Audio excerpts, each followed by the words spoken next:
Welcome back. We have a few more Purina research success stories we need to get to. So let's shift gears and talk about one of the first things cattlemen consider in their cow nutrition programs, and that's mineral nutrition. Dr. Zender, this can be complicated, but you can boil that down to basics for us. Is that right? Yeah, certainly. We like to talk about three basics.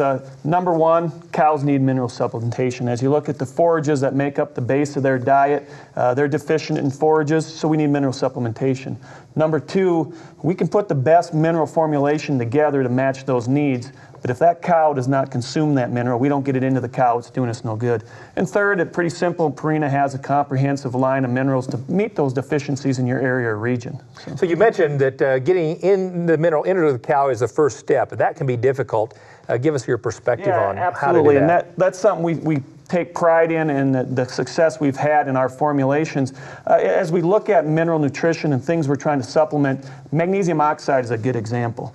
Mag-Ox is bitter and unpalatable to the cows, but we need that supplementation, especially as we look at fast-growing forages, lush forages that we often see in the spring.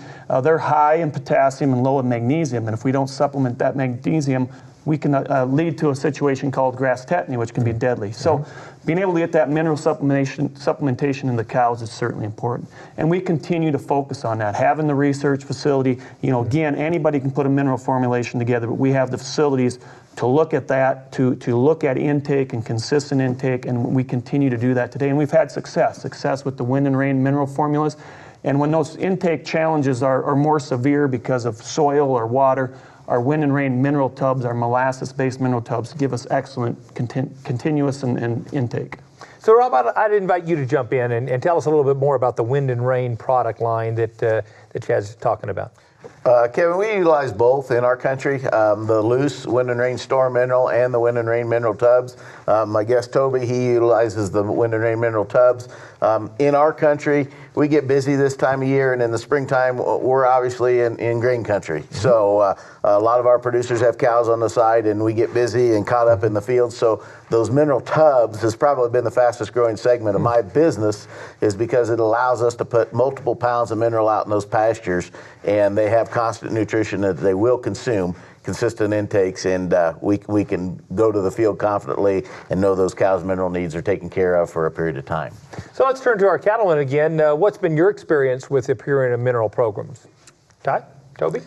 Well, I tell you, for us personally at Vest Ranch, we're seeing consistent consumption with the loose. We're on the Wind and Rain Storm Mineral as well for our cow herd, and we're seeing good consistent 4 ounces a day on consumption, and then based on forage quality, we see if that consumption is up or down, and then also where they are in gestation.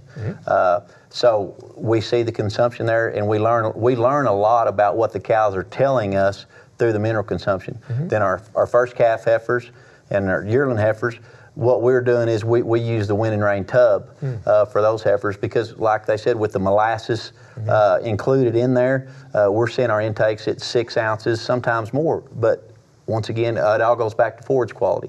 We think we understand, years of history. We have a ranch manager been with us 40 years of history. We look at the grass and we think we understand. But these products that Purina's developed for us has given us the opportunity. The cattle are telling us based on what their consumptions are, what they're needing. Toby, what would you add? Well, I guess I'd agree with Chad. Most important thing is to get it into them. Our recipient program's a little unique. We're bringing cattle in from a lot of different places. They're not cattle that have been on our ranch or our farm for a long time, so we don't know what they're getting. And we want to make sure that they're getting plenty of it. And those tubs, they like them, they use them.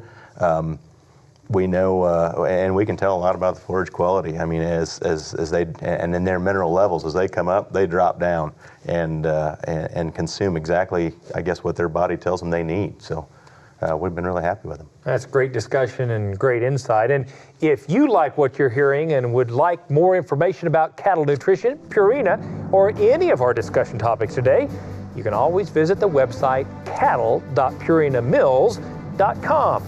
We'll be right back.